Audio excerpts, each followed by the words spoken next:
Terus bagaimana hubungan dengan anak saya yang sekolah di pesantren? Ini mau nanya. Kita sudah bersuci atau berwudu. Terima kasih Kemudian Bapak. bersihkan wudunya batal. Wudunya batal. Bismillah. Assalamualaikum warahmatullahi wabarakatuh. Alhamdulillah hamdan katsiran tayyiban mubarakan fi kama yuhibbu rabbuna wa yarda. Asyhadu an la ilaha illallah wahdahu la syarikalah wa asyhadu anna Muhammadan abduhu wa rasuluh. Amma ba'd. Pemirsa Fatma TV, senang sekali kita dapat berjumpa kembali di program yang terbilang cukup fresh, artinya fresh from oven atau masih baru nih di Fatwa TV, dan lagi hype-hype-nya, lagi menjadi topik trendingnya di sosial media Fatwa TV, punya live baru yang namanya live interaktif menjaga iman. Dan Al-Ustadz yang mengampu acara ini atau yang mengasuh acara ini juga masih fresh di Indonesia. Belum 5 tahun. Sepulang dari beliau menimba ilmu begitu ya. Dan kita bocorin aja sekarang kita live interaktif terkoneksi dengan jauh sekali, ribuan kilometer.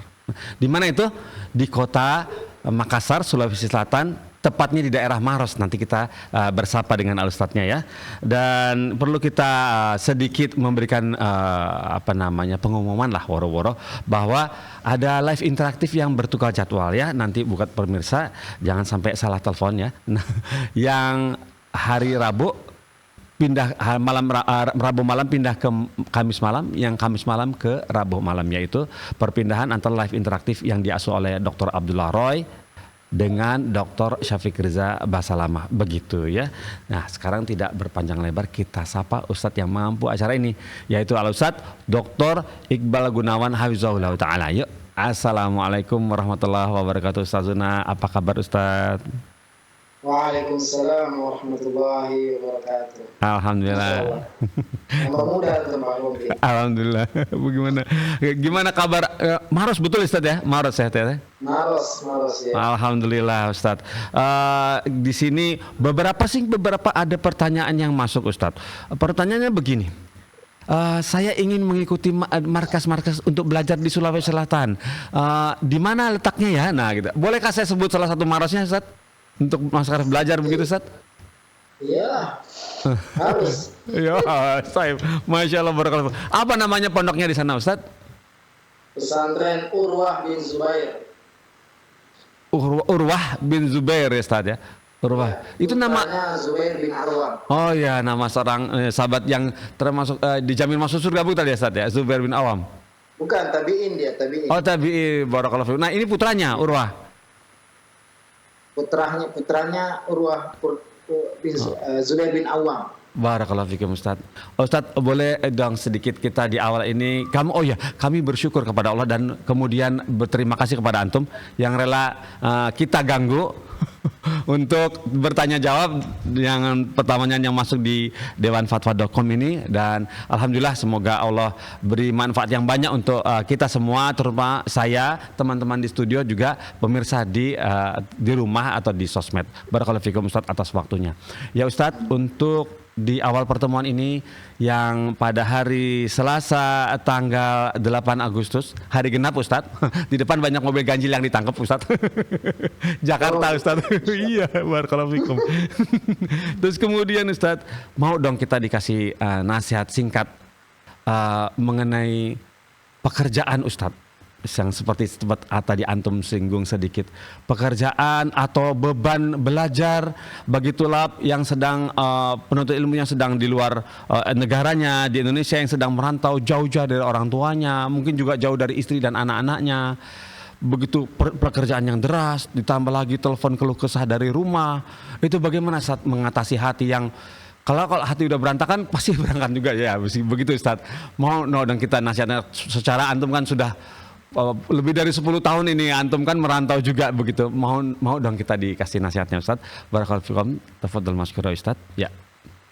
Bismillah, walhamdulillah, wassalatu wassalamu ala rasulillah wa ala alihi wa sahbihi wa man walah, wa la hawla wa la quwata illa billah. Jadi ya, pekerjaan berat, beban berat, apapun itu kita harus ya, syukur ya, alhamdulillah masih ada pekerjaan, masih ada tugas ya. Kata orang, capek bekerja lebih baik daripada capek mencari pekerjaan. Ini walaupun bukan hadis, tapi ini maknanya tentu benar. Dan tidak ada sebenarnya yang bisa meringankan tugas-tugas kita kecuali Allah Azza wa Jalla. Bahkan yang sebenarnya mudah bisa jadi berat, dan yang sebenarnya sangat berat bisa menjadi sangat mudah. Ada doanya. Nabi alaihi salatu wasallam mengajarkan kita ketika menghadapi kesulitan, Allahumma la sahla illa ma ja'altahu sahla wa anta taj'alul hazna idza syi'ta sahla. Ya Allah, tidak ada kemudahan kecuali yang Engkau jadikan mudah. Wa anta taj'alul hazna idza syi'ta sahla, dan sesuatu yang sulit jika Engkau ingin memudahkan maka akan mudah. Karena Allah Azza wa Jalla jika menginginkan sesuatu cukup mengatakan kun, hanya kaf dan nun saja, maka terjadilah apa yang dikehendaki oleh Allah Azza wa Jalla. Dan juga agar hati kita selalu tenang, ya, karena dengan hati yang tenang, hati yang tenteram, kita akan mudah melaksanakan semua aktivitas kita sehari-hari. Maka Allah Subhanahu wa taala telah berfirman, ala bidzikrillah alladzina amanu wa tatma'innu qulubuhum bidzikrillah, ala bidzikrillah tatma'innul qulub. Orang-orang yang beriman dan hatinya tenang dan tenteram dengan zikir kepada Allah, ketahuilah dengan zikir kepada Allah hati menjadi tenang. Ya. Jadi untuk menghadapi ya, aktivitas sehari-hari yang tugas yang berat, maka tentunya yang harus kita perbanyak adalah zikrullah. Ini yang memudahkan pekerjaan kita. Dan zikrullah ini ya mulai dari bangun tidur. Ya.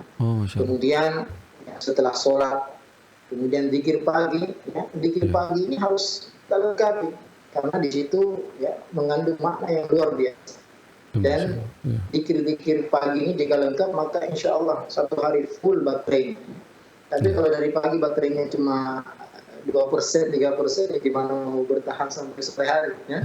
Jadi kalau ngecas ya di pagi hari itu sampai 100% supaya baterainya tahan sampai sore hari, sampai kita zikir sore lagi ya. Ngecas sampai pagi. Jadi tidak ada ya kiatnya kecuali memperbanyak zikir kepada Allah Subhanahu wa taala. Subhanallah walhamdulillah wala ilaha illallah Allahu akbar wala haula wala quwwata illa billah. Ini adalah zikir yang kita gunakan untuk menghadapi kesulitan apapun, pekerjaan seberat apapun, ya akan mudah karena tidak ada daya dan upaya yang bisa kita lakukan kecuali atas pertolongan Allah Azza wa Jalla. Barakallahu fiikum. Masya Allah, barakallahu fiik, barakallahu ya Ustaz. Alhamdulillah. Ternyata dari bangun tidur kita sudah boleh berzikir Ustaz ya, dengan zikir la haula wala quwwata illa billah. Semoga baterai kita kuat sampai malam gitu. Begitu Ustaz ya. Iya, nanti malam dicas lagi. Dicas lagi. Oh gitu. Pakai zikir sore. No, siap, ya, cas lagi ya. Itu ternyata. Sebelum tidur ngecas lagi, pakai zikir sebelum tidur. Oh iya, benar-benar. Jadi nggak cuma handphone aja perlu cas ya, jadi diri kita juga perlu cas gitu. Justru iman yang harus dicas, iman yang harus ya. Iman ya. Stabil terus. Wah betul, iman dicas. Wah ini benar-benar Masya Allah ini. Masya Allah. Pemirsa Fatwa TV tuh begitu. Ternyata tubuh kita pun harus dicas. Iman kita juga harus dicas. Terus setiap saat agar bisa tetap kuat gitu menjalani hari ke hari ya. Dunia penuh dengan cobaan. Barakallahu fikum Ustaz. Alhamdulillah atas barakallahu fikum Ustaz atas nasihat yang antum berikan kepada kami semua di sini. Semoga bisa kita lakukan gitu kita ya implementasikan dalam kehidupan ini. Kita boleh mulai dari pertanyaan pertama ya Ustaz ya. Ya silakan. Barakallahu fikum. Bismillah. Pertanyaan pertama datang dari Kepulauan Riau ini. Wah Masya Allah nih, Mas yang satu ini belajar tauhid kayaknya nih. Mas Fakhrul di Kepulauan Riau, Kabupaten Lingga. Begini bunyinya pertanyaannya. Assalamualaikum Ustadz. Apakah seorang Muslim yang secara terang-terangan membakar Al-Quran tetap tidak boleh kita kafirkan? Itu tanda tanya. Dan apakah kita tetap mengatakan yang kita benci adalah perbuatannya, bukan orangnya? Apakah boleh kita mengatakan seperti itu? Begitu Ustadz. Barakallahu fikum. Pertanyaan dari Fakhrul. Memang hari-hari ini banyak pembakaran Quran di negara Eropa sana. Barakallahu fikum Ustadz. Ya, kalau yang membakar itu adalah orang-orang kafir, maka ketahuilah tidak ada dosa yang lebih besar daripada kekufuran. Ya. Jadi kata para ulama, laisa ba'dal kufri dzambun. Ya, kalau sudah kafir maka sudah tidak ada lagi dosa yang lebih besar daripada kekufuran. Ya, meskipun kekufuran juga bertingkat-tingkat. Ya. Dan yang saya dengar pertanyaannya, bagaimana jika seorang Muslim ya yang membakar Nah, begitu. yang orang kafir? Nah, apakah langsung kita kafirkan atau tidak? Nah, ini perlu kita ketahui bahwasanya sahabat Utsman bin Affan pernah menyuruh untuk membakar Al-Quran, ya. Oh, Masya Karena Allah. sudah tidak digunakan lagi. Ya. Oh, Karena qiraah-qiraah yang ada di buku itu atau di mushaf-mushaf itu sudah tidak berlaku lagi, maka diperintahkan untuk dibakar.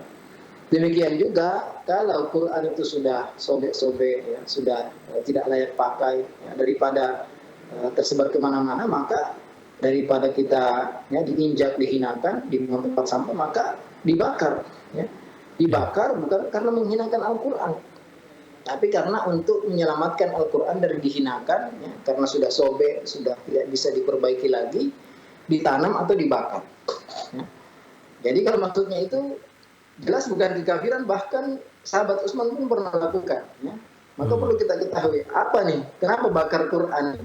iya. Apakah karena sudah nggak dipakai, ataukah karena ingin menghinakan Al-Quran adalah kekufuran yang besar. Jelas ya, menginjak Al-Quran, ya, seorang Muslim tidak perlu kita tanyakan lagi. Dia adalah seorang yang telah murtad, ya, menginjak Al-Quran, mengotori Al-Quran dengan darah haid, atau membuang Al-Quran kecomberan. Ini adalah bentuk kekufuran besar, ya, yang ya tentunya orang yang melakukannya dengan sadar sengaja ya, keluar dari Islam.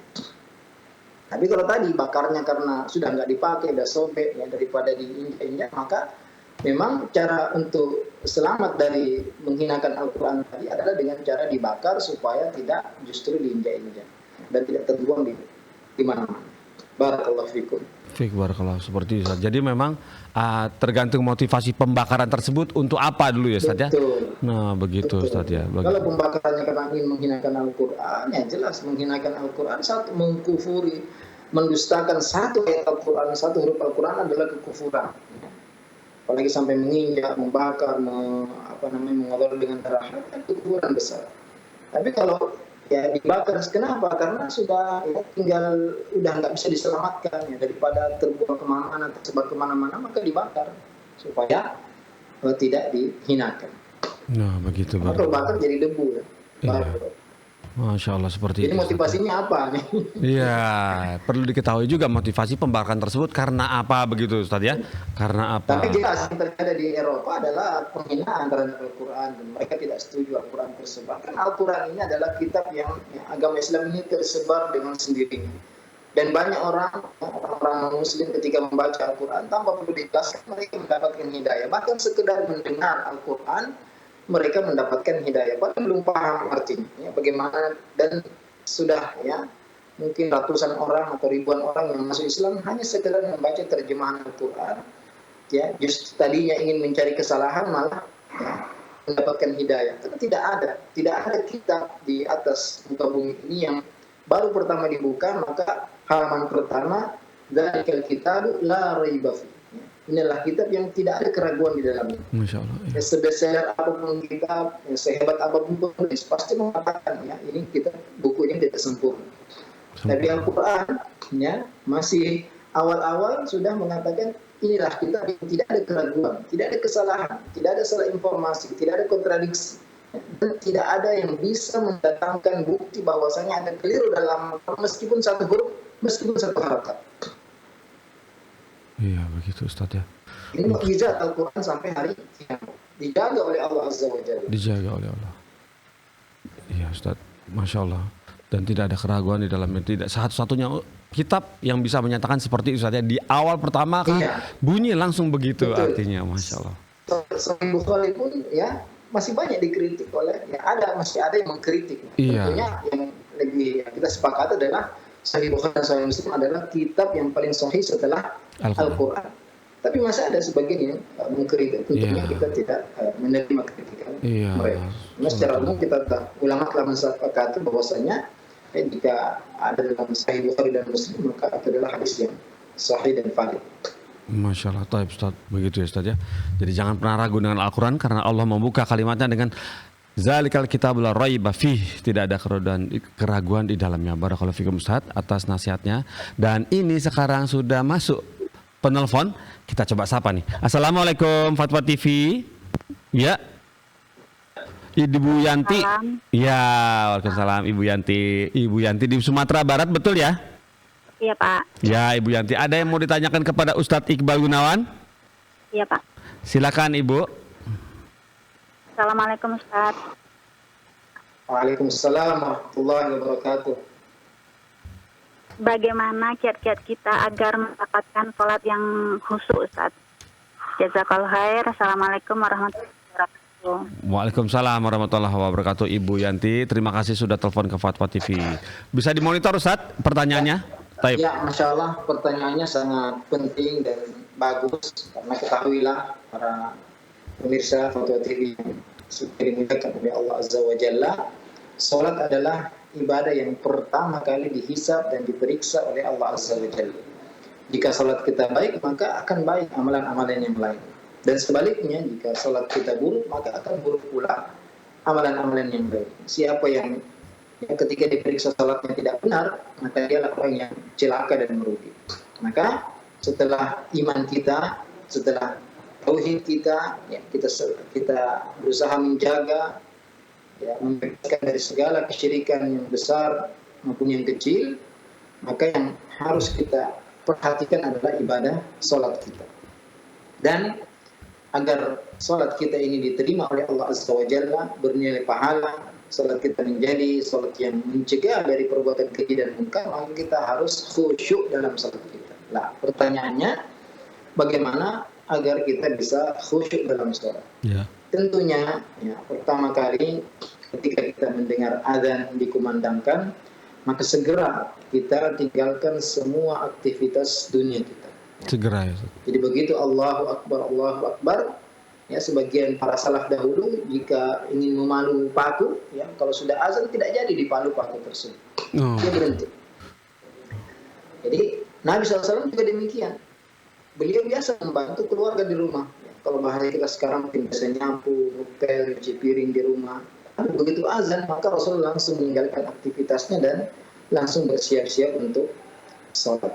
Demikian juga, ya, tidak harus laki-laki, ibu-ibu di rumah juga, ya, ketika sedang beraktivitas, maka begitu masuk waktu sholat segera, ya, mengambil air wudhu, bersuci, ya, sholat sunat dulu. Ya, karena kebanyakan ibu-ibu mentang-mentang di rumah nggak perlu sholat sunat, ya, sholat wajib aja. Tidak, ya. Di rumah pun kita sholat rawatib. Siapa yang sholat 12 rakaat rawatib sehari semalam akan dibangunkan untuknya rumah di surga. Jadi ibu-ibu juga, ya, di waktu dulu sholat 2 rakaat, 4 rakaat sebelum dulu, ya, 2 rakaat setelahnya.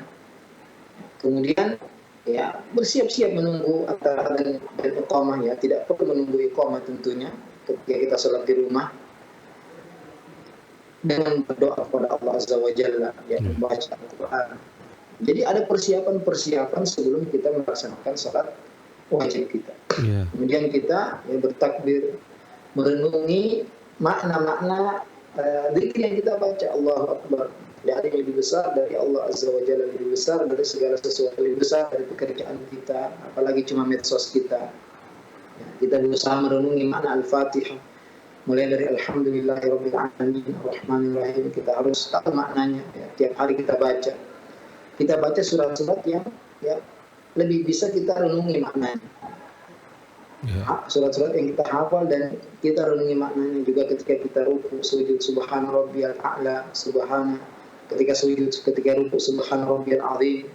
Atau doa lain, subhana dzil jabaruti wal malakuti wal kibriyai wal azam. Kita, ya, mengingat kekuasaan Allah, keagungan Allah, keperkasaan Allah, kebesaran Allah. Setiap zikir dan doa yang kita baca ketika sujud, kita renungi maknanya. Dan kita betul-betul merasa dilihat oleh Allah Subhanahu wa Ta'ala ketika kita sholat, ketika kita sedang berdialog, bermunajat dengan Allah Subhanahu wa Ta'ala, maka kita tumpahkan semua isi hati kita, kita minta kebutuhan-kebutuhan kita, terutama ketika sujud. Boleh kita berdoa apa saja kepada Allah Azza wa Jalla juga sebelum salam dari tasyahud terakhir. Setelah baca tasyahud, kita berdoa dua, ya, kesempatan ini adalah waktu mustajab. Paling dekatnya seorang hamba dengan Allah itu ketika sujud. Dan Nabi merintahkan kita setelah membaca tasyahud, ya, sebelum salam kita silahkan memilih doa apa saja yang kita ingin panjatkan, terutama ketika salat sunnah atau salat wajib tapi sendiri tidak berjamaah, kita bisa berpanjang doa kita. Jadi tentunya yang demikian ini, ya, kalau kita cepat-cepat sholatnya, apalagi masih mikir medsos, yang kita pikirkan adalah apa yang kita nonton harus itu jauh dari khusyuk, ya. Jauh dari khusyuk. Tapi kalau dari awal kita sudah meninggalkan aktivitas dunia kita, segera bersiap-siap, nah inilah sebab-sebab kita bisa mendapatkan kekhusyuan dalam sholat. Tentunya juga yang paling penting adalah berdoa kepada Allah agar kita bisa khusyuk dalam ibadah kita. Dan salah satu doa yang kita baca di akhir tasyahud, Allahumma a'inni ala dzikrika wa syukrika wa husni ibadati.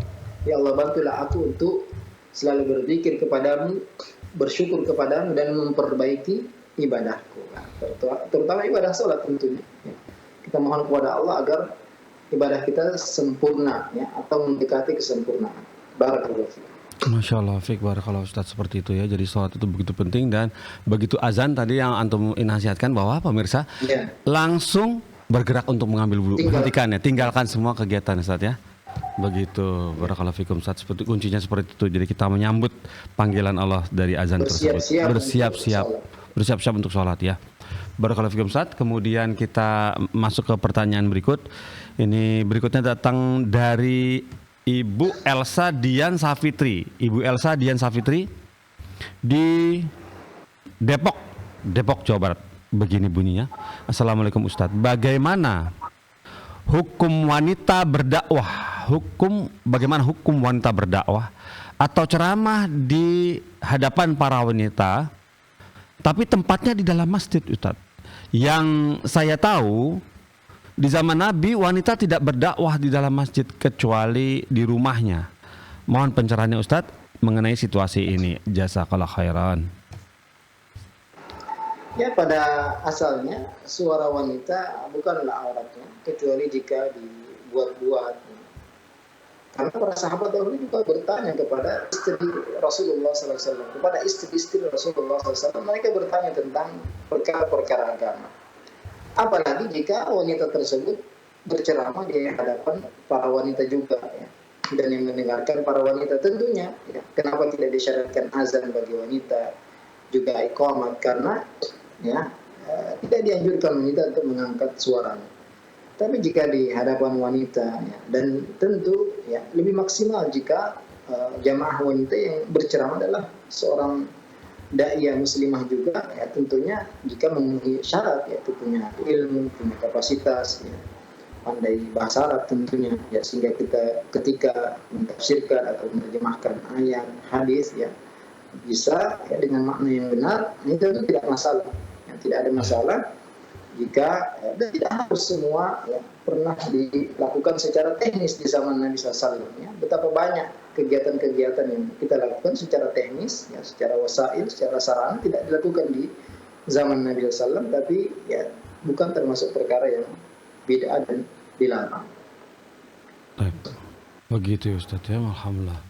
Berikutnya pertanyaan berikut datang dari Endang Sugiantono, laki-laki berarti.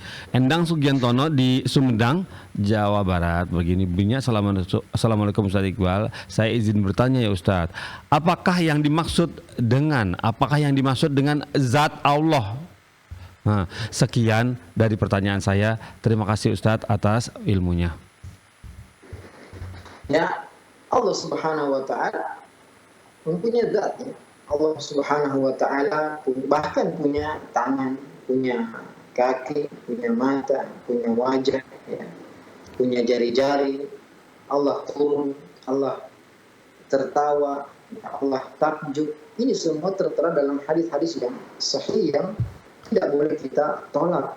Tapi yang tidak boleh dipertanyakan adalah bagaimana, ya, turunnya Allah, bagaimana tangannya Allah, bagaimana zatnya Allah, ya, bagaimana kakinya Allah, bagaimana matanya Allah, bagaimana wajahnya Allah. Ini tidak boleh kita pertanyakan. Karena para sahabat radhiyallahu anhum tidak pernah mempertanyakan perkara ini, dan tidak ada yang pernah melihat Allah Azza wa Jalla di dunia ini. Nabi Musa pernah minta izin melihat Allah Subhanahu wa taala dengan mengatakan arini andur ilaik.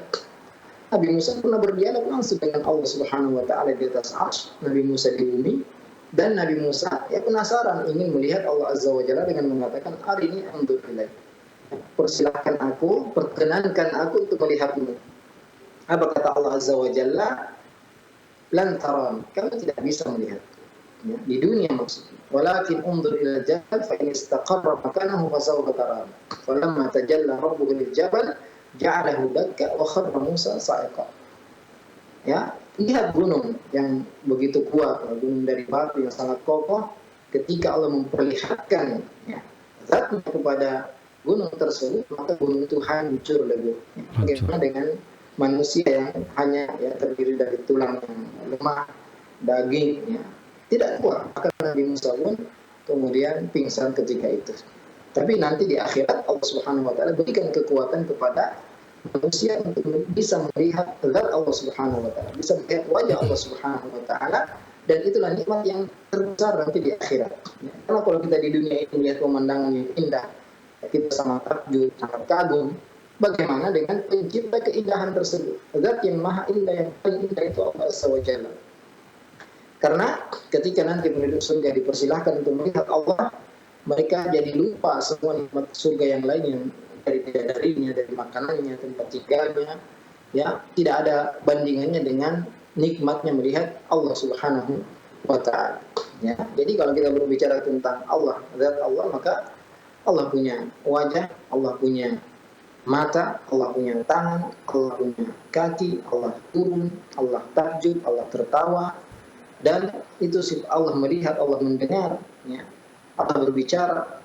Ini adalah kabar-kabar yang disampaikan oleh Allah dalam Al-Quran dan Rasulullah SAW dalam hadis-hadis yang sahih yang harus kita imani, yang harus kita tetapkan tanpa kita ya selewengkan, tanpa kita tolak, tanpa kita tanyakan bagaimananya. Ya, seperti turunnya Allah. Jangan tanya apakah terbang, apakah lompat, apakah pakai sayap, apakah bagaimana, itu tidak boleh kita tanyakan. Tapi kita harus yakini bahwasanya setiap malam Allah Subhanahu wa taala turun ke langit dunia ketika tersisa sepertiga malam terakhir, ya, dan berkata kepada hamba-hambanya, siapa yang berdoa aku akan kabulkan, siapa yang meminta aku akan berikan, siapa yang minta ampun aku akan mengampuninya. Maka ini adalah perkara yang harus kita imani. Adapun bagaimana turunnya Allah, apakah arsy-Nya kosong, apakah Allah ditutupi oleh langit kedua, ketiga, keempat, kelima, keenam, dan ketujuh, ini adalah pertanyaan tentang kaifiyah. Termasuk apakah Allah berada di atas arsy, apakah kakinya Allah menyentuh arsy atau tidak, ini adalah perkara yang tidak pernah ditanyakan oleh para sahabat radhiyallahu taala anhum, dan apa yang mereka tidak tanyakan tidak perlu kita tanyakan juga. Dan bertanya tentang zat Allah, bagaimana sifat Allah, itu adalah pertanyaan bid'ah yang tidak boleh kita tanyakan bagaimananya. Tapi kita harus imani Allah punya tangan, Allah punya mata, Allah punya wajah, Allah turun, Allah melihat, Allah mendengar, Allah berbicara. Ya, tapi bagaimana bentuk sifat-sifat tersebut, inilah yang tidak boleh kita tanyakan, karena Allah Subhanahu wa taala tidak ada sesuatu apapun yang sama dengannya. Jangan kita bayangkan seperti makhluk yang sangat besar, matanya demikian dan demikian. Ya, tidak boleh kita bayangkan, karena antara sesama makhluk saja perbedaannya sangat jauh sekali. Ya. Coba bandingkan antara daun pintu sama daun telinga, ya, atau kaki gajah dengan kaki semut, ya, sama-sama kaki, tapi perbedaannya sangat jauh sekali, dan itu sama-sama makhluk. Bagaimana perbedaan antara makhluk dan Khalik, pencipta Allah Subhanahu. Allah sampaikan dengan ya nama-nama tersebut agar kita bisa memahami, ya, supaya aturan ini kita bisa pahami. Allah punya tangan, Allah ciptakan Nabi Adam dengan kedua tangannya, dan Allah mengatakan kepada iblis, apa yang menghalangimu wahai iblis, apa yang membuatmu tidak mau sujud kepada Adam yang aku ciptakan dengan kedua tanganku. Ya. Tidak mungkin kita artikan tangan di sini adalah kekuatan, karena tidak ada keutamaan Nabi Adam dibanding iblis jika arti tangan adalah kekuatan. Kita tidak perlu menggunakan kata dua, ya. Jadi Allah punya dua tangan. Nah, dan dua-duanya yamin, dua-duanya kanan. Dan jangan membayangkan Allah cacat atau demikian. Allah maha sempurna, maha agung, maha besar, dan akal kita tidak mungkin bisa sampai membayangkan bagaimana zat Allah Subhanahu wa taala. Bahkan nanti ketika kita melihat Allah, kita tidak bisa melihat seluruh zat Allah Subhanahu wa taala. Seperti sekarang kita melihat langit, kita hanya bisa lihat bagian yang ada di hadapan kita. Karena besarnya langit tersebut. Bagaimana dengan pencipta langit dan bumi? Ya, tentunya lebih besar lagi. Karena Allah Subhanahu wa taala lebih besar dari segala sesuatu. Barakallahu. Baik, barakallah Ustaz. Masya Allah seperti itu ya. Masya Allah, Alhamdulillah. Masya Allah, pemirsa Fatwa TV, itulah tadi penjelasan bagaimana zat Allah itu ya yang sudah dipaparkan oleh Ustadz Dr. Iqbal Gunawan, dan sudah ada rambu-rambunya mengenai zat Allah tersebut, bagaimana cara kita apa yang dapat kita pahami, sebatas apa yang boleh kita pahami, sebatas apa yang boleh kita tanyakan begitu Ustadz ya. Jadi jangan sembarang tanya begitu ya. Bagaimananya nggak boleh. Iya, nggak boleh bagaimana. Iya, Kaifiyah itu dilarang untuk ditanyakan. Ustadz. Tapi kita harus mengimani bahwasanya Allah punya ya apa yang disebutkan dalam Al-Quran dan hadis-hadis yang sahih. Iya begitu Ustadz ya. Begitu pemirsa Fatwa TV, ada rambu-rambunya loh ya, hati-hati makanya dalam hal ini. Dan alhamdulillah juga sekarang sudah tergabung penelpon masuk satu lagi ini, kita sapa sekarang. Assalamualaikum warahmatullahi wabarakatuh, Fatwa TV. Iya. Waalaikumsalam warahmatullahi wabarakatuh. Ummu Saad di Makassar, betul? Naam, Ustaz. Taib, Ummu Saad mau bertanya kepada Ustadz Iqbal Gunawan? Naam, Ustaz. Ya, silakan Ummu Saad. Assalamualaikum warahmatullahi wabarakatuh, Ustaz. Waalaikumsalam warahmatullahi wabarakatuh. Barakallahu fikum. Pertanyaan saya, Ustaz, mengenai Asmaul Husna. Kalau tidak salah, sering kita mendengarkan bahwa siapa yang menghafal dan mengamalkan Asmaul Husna, maka dia akan dimasukkan ke dalam surga. Pertanyaan saya, Ustadz, pengamalannya itu seperti apa, Ustadz? Apakah dijadikan zikir atau bagaimana, Ustadz? Ya, begitu saja Ummu Saad, itu saja yang ditanyakan? Ya, Ustadz. Ya, sementara itu dulu ya. Kita coba tanyakan pada Ustadz. Assalamualaikum. Waalaikumsalam warahmatullahi wabarakatuh. Sudah telepon ke Fatwa TV. Terima kasih Ummu Saad. Ya, tafadhal Ustadz. Ini ada yang bertanya. Bisa di motor pertanyaannya dapat ya? Ya. Jelas. Siap. Tafadhal Ustadz. Nah, Nabi sallallahu alaihi wasallam bersabda, "Inna lillahi tis'atan wa tis'ina isman man ahsaha dakhala jannah." Allah punya 99 nama, siapa yang menghafalnya akan masuk surga. Nah, ya, dan ini juga perlu kita ketahui para pemirsa sekalian bahwasanya ini bukan pembatasan nama-nama Allah ya.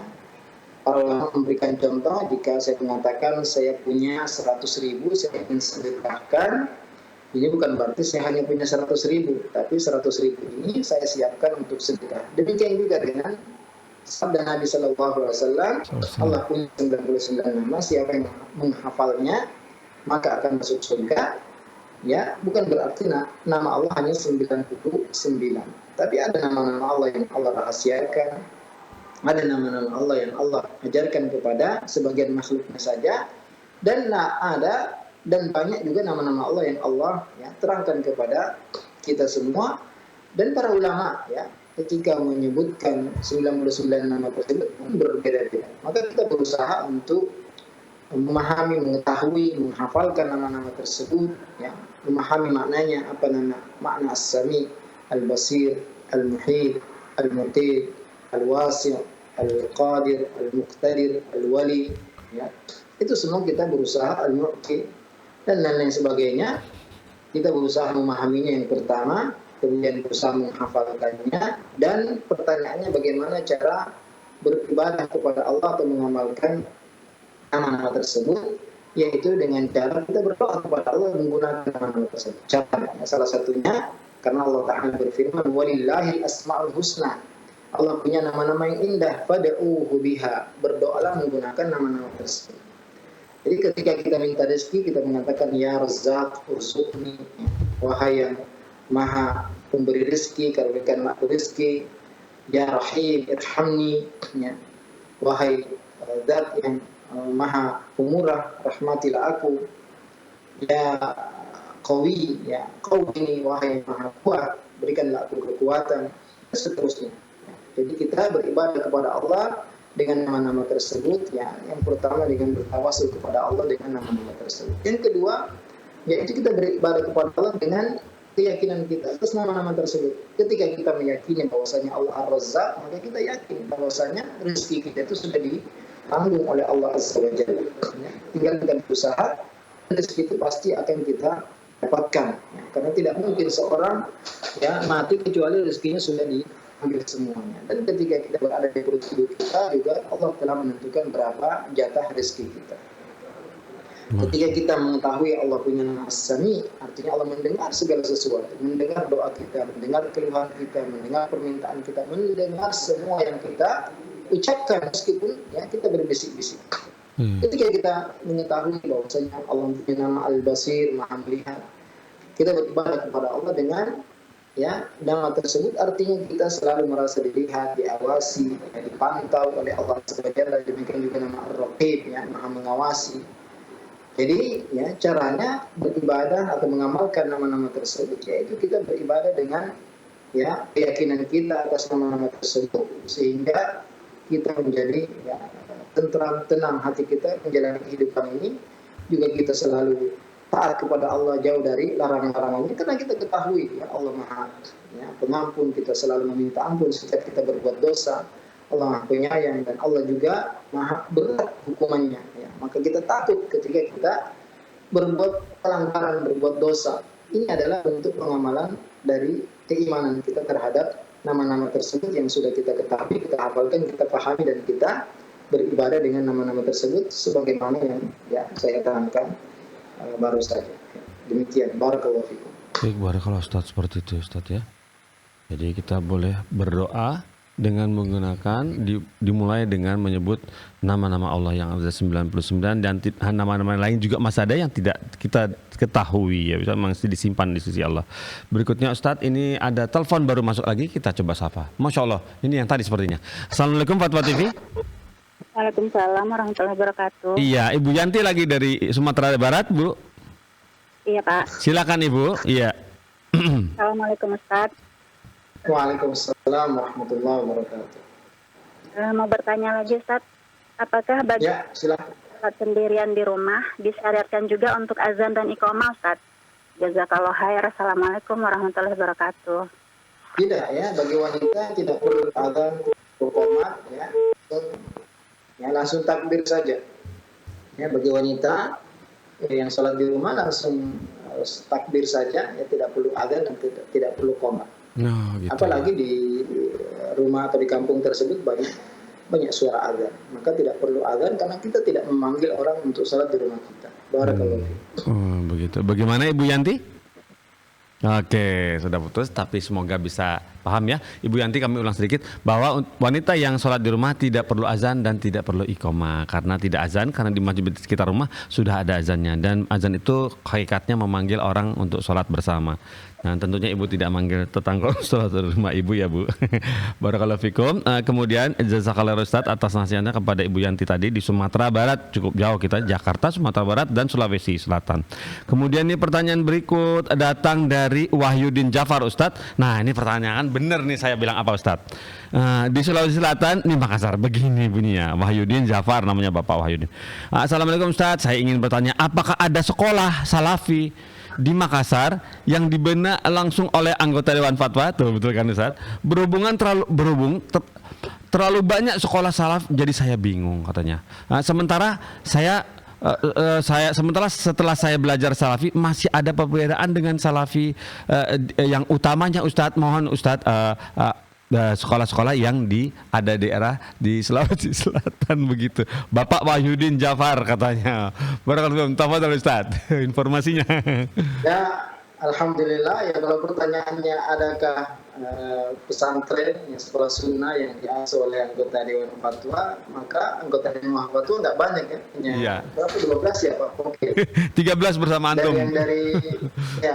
Dari Sulawesi Selatan, alhamdulillah ya, materi kita di live interaktif hari ini, alhamdulillah kami punya pondok pesantren di Kabupaten Maros, tepatnya di Dusun Padaelo, Desa Tenrigan Kae, Kecamatan Mandai, ya, dekat dari Bandara Hasanuddin, Maros, juga dekat dengan Kostrad ya. Jadi lokasinya strategis. Kalau ya para pemirsa tahu, Grand Mall di Maros itu tidak jauh dari Grand Mall ya, kurang lebih 9 kilo masuk ke dalam.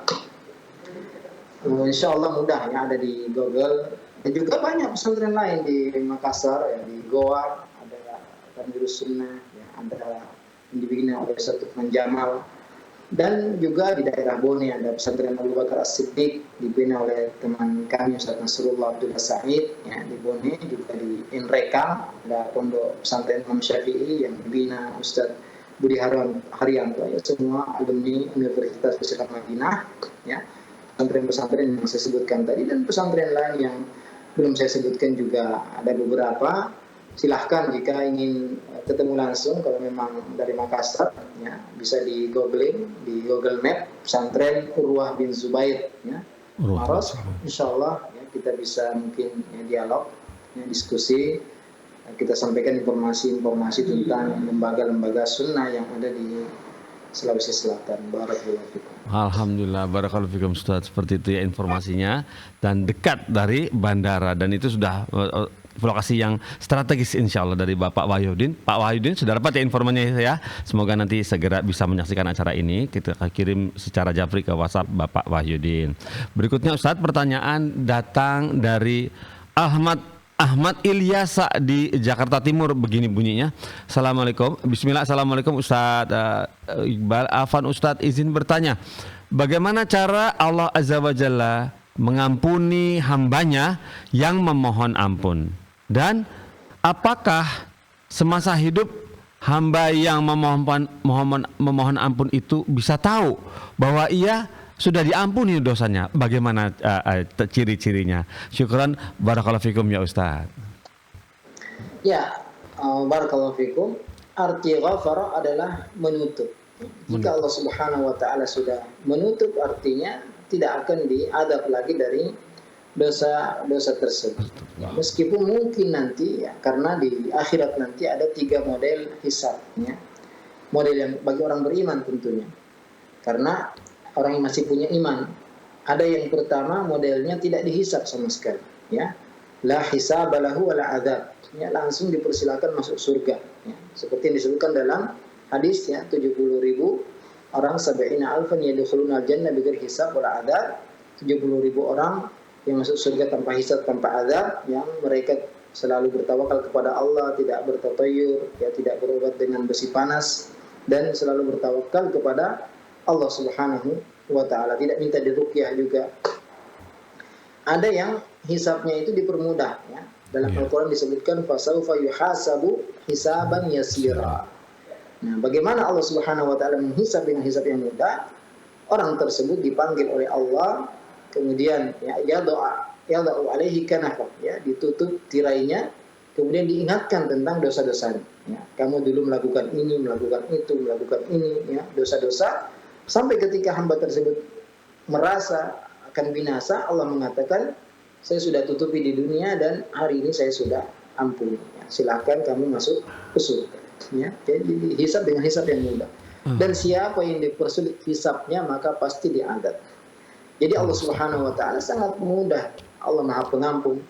Ya, dalam hadis disebutkan sahih bahwasanya Allah senantiasa membentangkan kedua tangannya di malam hari untuk menunggu taubatnya orang yang berbuat dosa di siang hari, dan Allah membentangkan tangannya di siang hari untuk menunggu taubat orang yang berbuat dosa di malam hari. Jadi setiap siang dan malam Allah menunggu taubat hamba, dan Allah sangat senang dengan taubat seorang hamba, lebih senang daripada orang yang berada di padang pasir, kehilangan ontanya, di atas onta tersebut ada makanan dan minumnya, dan dia sudah putus asa mencari ontanya, dia kembali ke tempat semula.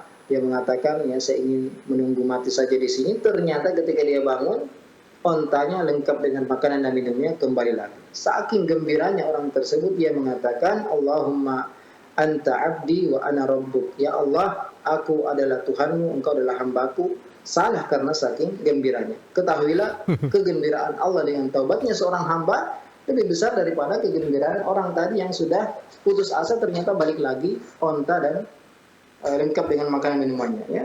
Pak Pongki, kalau kita kehilangan dompet saja yang di ATM, kemudian Panik. ada uang mungkin 1 juta, ya, tahu-tahu ketemu bahagianya kayak apa? Waduh, Padahal Ustaz. ya kita di kota, Iya. ya nggak ada masalah. Ini gimana orang yang di padang pasir, Iya, nggak nggak punya. ada kehidupan di sana, dia udah putus asa ternyata balik. Allah Waduh. Subhanahu Wa Taala menggambarkan atau Nabi menggambarkan bahagianya Allah lebih besar daripada bahagianya orang yang Astaga. putus asa Masya tadi Allah, iya. dengan taubat. Jadi Allah sangat senang dengan taubat kita. Allah mengampuni, bahkan Allah mengatakan seandainya wahai hambaku kalian datang dengan sepenuh bumi dosa tapi tidak membawa dosa syirik, maka Allah akan ampuni semuanya. Iya.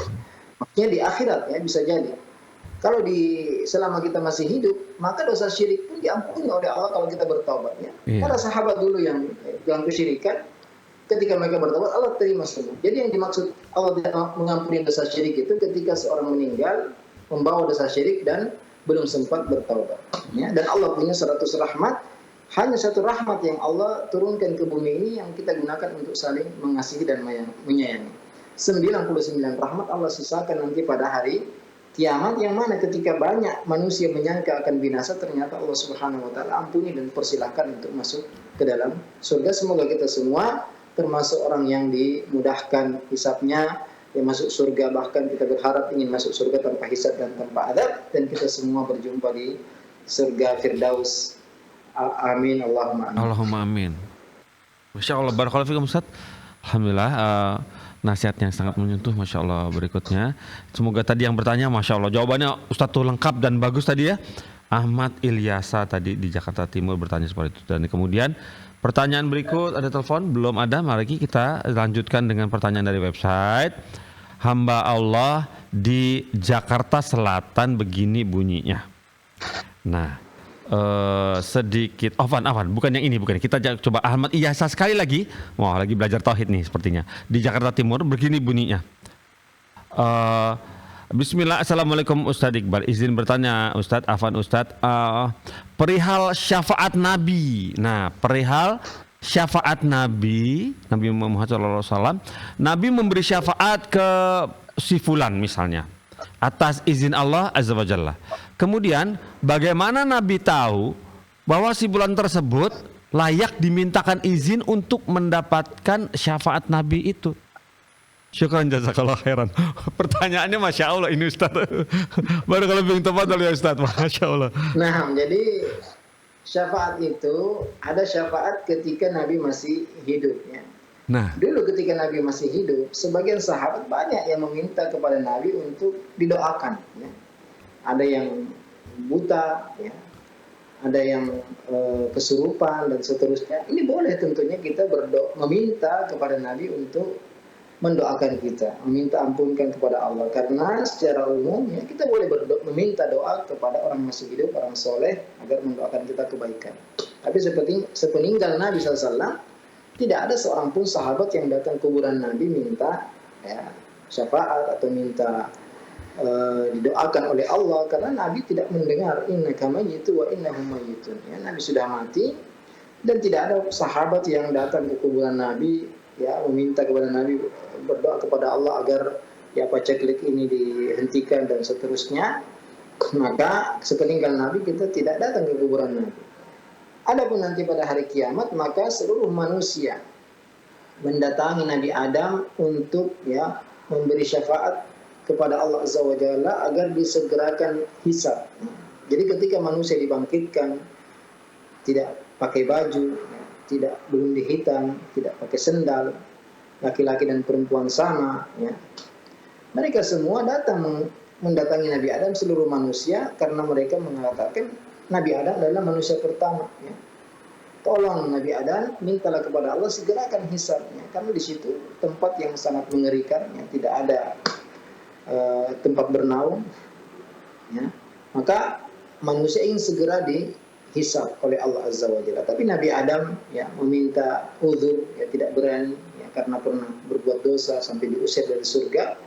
Maka Nabi Adam mengatakan datangilah Nabi Nuh ya. Kemudian manusia semua mendatangi Nabi Nuh. Nabi Nuh juga tidak berani ya memberi syafaat untuk segera dihisab, karena Nabi Nuh mengatakan saya pernah berdoa kepada Allah untuk menyelamatkan ya anaknya padahal kafir, dan ditegur oleh Allah Subhanahu wa taala, maka Nabi Nuh memerintahkan manusia untuk mendatangi Nabi Musa. Nabi Musa pun ya tidak berani karena dia mengatakan pernah memukul orang sampai mati meskipun tidak sengaja. Ya. Maka datangilah, atau Nabi Ibrahim dulu ya, Nabi Ibrahim dulu, dan Nabi Ibrahim juga tidak sanggup, tidak menyanggupi datang kepada Nabi Musa. Nabi Musa tidak menyanggupi datang kepada Nabi Isa. Nabi Isa pun meskipun tidak menyebutkan dosa, tapi tidak menyanggupi permintaan manusia. Akhirnya manusia semua datang kepada Nabi Muhammad untuk memberikan syafaat uzma. Ya. Nabi Muhammad mengatakan, ini tugasku. Nabi Muhammad datang sujud di bawah arsy, memuji kepada Allah dengan nama-nama yang baru diajarkan saat itu juga. Sampai Allah mengatakan, ya Muhammad, irfa' ra'sak wasal tuqtah washfa' tushaffa. Wahai Muhammad, ya, setelah Nabi berzikir memuji Allah Subhanahu wa taala dengan zikir yang panjang dan doa yang panjang, Allah mengatakan, Muhammad, angkat kepalamu, ya, mintalah, aku akan berikan, dan berilah syafaat, engkau akan diterima syafaat. Karena Allah Subhanahu wa taala pada hari kiamat nanti tidak akan, ya, atau tidak ada pada hari kiamat nanti satu makhluk pun yang berani memberi syafaat tanpa izin Allah Subhanahu wa taala, ya. Man dzalladzi yashfa'u indahu illa bi'idznih. Tidak ada yang bisa memberi syafaat kecuali setelah izin Allah. Berbeda ketika di dunia, ya, kadang kita beri syafaat.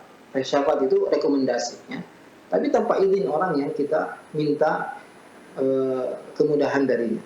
Tapi pada hari kiamat nanti tidak ada yang memberi syafaat, malaikat tidak ada yang berani memberi syafaat kecuali setelah diizinkan oleh Allah Azza wa Jalla. Dan syarat yang kedua adalah ridho Allah terhadap yang memberi syafaat dan yang diberi syafaat.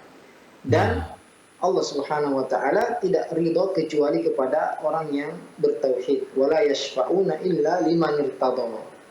Ya, adapun orang-orang kafir, la tanfa'uhum syafa'atus syafi'in. Ya, tidak ada manfaat syafaat bagi orang-orang yang tidak beriman. Jadi, ya, yang bisa mendapatkan syafaat hanya orang yang beriman. Nabi SAW pernah ditanya oleh Abu Hurairah radhiyallahu anhu, siapa yang paling berhak mendapatkan syafaatmu pada hari kiamat nanti? Kata Nabi SAW, man qala la ilaha illallah khalisan min qalbi. Siapa yang mengatakan la ilaha illallah murni dari hatinya. Ya. Jadi yang berhak mendapatkan syafaat orang yang mati di atas tauhid. Ya. Dan tidak ada yang bisa memberi syafaat kecuali setelah izin Allah Subhanahu wa taala. Ya. Jadi Allah yang beritahukan, mempersilahkan untuk memberi syafaat. Baru kemudian mereka memberi syafaat. Rasulullah memberi syafaat, malaikat memberi syafaat, orang beriman memberi syafaat, yang orang-orang saleh memberi syafaat. Nanti setelah diizinkan oleh Allah kepada orang-orang yang bertauhid. Ya, barakallahu fikum. Masya Allah, barakallahu fikum Ustaz, seperti Ustaz. Tapi Ustaz, boleh saya sedikit bertanya Ustaz? Ketika berarti yang bisa diberikan syafaat oleh Rasulullah SAW dengan atas izin Allah tersebut, apakah hanya orang-orang yang hidup di masa Rasulullah dan Rasulullah mengenal orangnya itu? Apakah kita di zaman yang sekarang ini masih bisa ada harapan untuk diberikan syafaat oleh Rasulullah SAW? Sampai manusia terakhir insya Allah masih bisa. Man qala la ilaha illallah khalisan min qalbi. Siapa saja yang mengucapkan la ilaha illallah murni dari hatinya, ikhlas dari hatinya.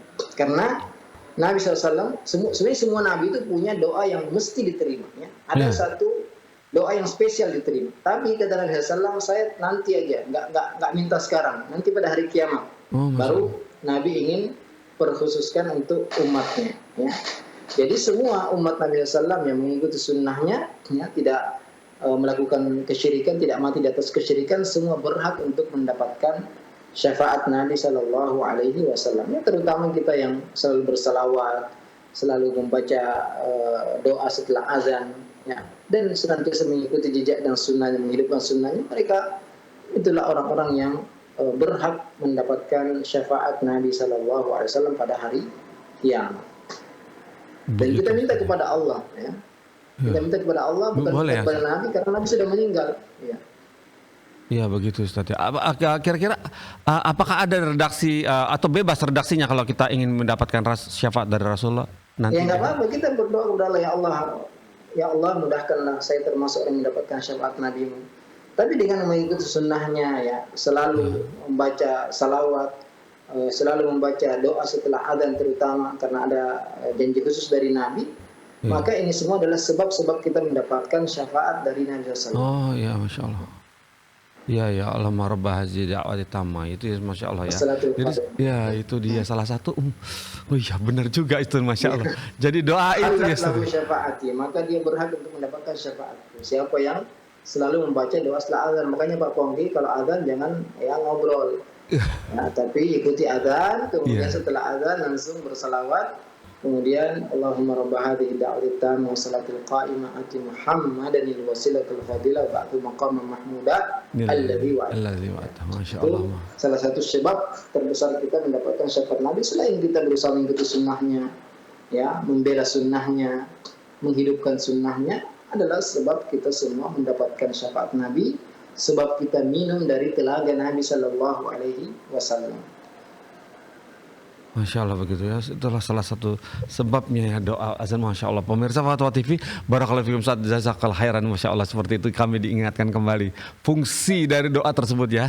Pemirsa Fatwa TV, nah itu dia tadi tips ya, yang insya Allah tips ingatkan ya, reminder dari Ustadz bahwa Ustadz Iqbal Gunawan, Dr. Iqbal Gunawan bilang bahwa doa setelah azan itu sangat penting untuk kita ucapkan ketika azan selesai begitu Ustadz ya.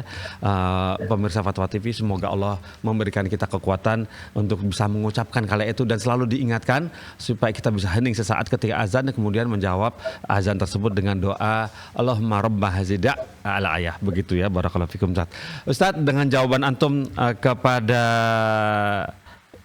Bapak Al Ahmad Iyasa tadi menuntaskan acara pertemuan kita di pagi hari ini. Semoga Allah memberikan keberkahan atas waktu antum dalam memimpin pondoknya dan seluruh kegiatan antumnya. Antum juga kami tahu bahwa antum salah satu anggota MUI di Sumatera Selatan, Ustadz. Barakallahu fikum atas Sulawesi Selatan ya Ustadz. Di pundak antum, semoga Allah mudahkan semua pekerjaan antum. Barakallahu fikum dan terima kasih waktunya dan semoga Allah pertemukan kita kembali di Pekan Darussalam ya Ustadz. Di jam yang sama pemirsa, Ustadz yang sama, acara yang sama, hostnya bisa beda. Barakallahu fikum. Nah, dan boleh kita tutup acaranya Ustadz? Ya, silakan. Alhamdulillah. Pemirsa Fatwa TV, nah sudah tuntas acara kita di pagi hari ini. Semoga Allah mempertemukan kita kembali di acara ini, yang acara yang sangat seperti tadi kata Ustadz tadi pagi itu artinya mencas iman kita supaya kita tetap kuat sampai pagi lagi, sampai salam, sampai pagi lagi, begitu caranya. Iman pun perlu dicas. Kita tutup acara ini dengan kafaratul majelis. Subhanallahumma wa bihamdik asyhadu an la ilaha illa anta astaghfiruka wa atubu ilaika. Wassalamualaikum warahmatullahi wabarakatuh.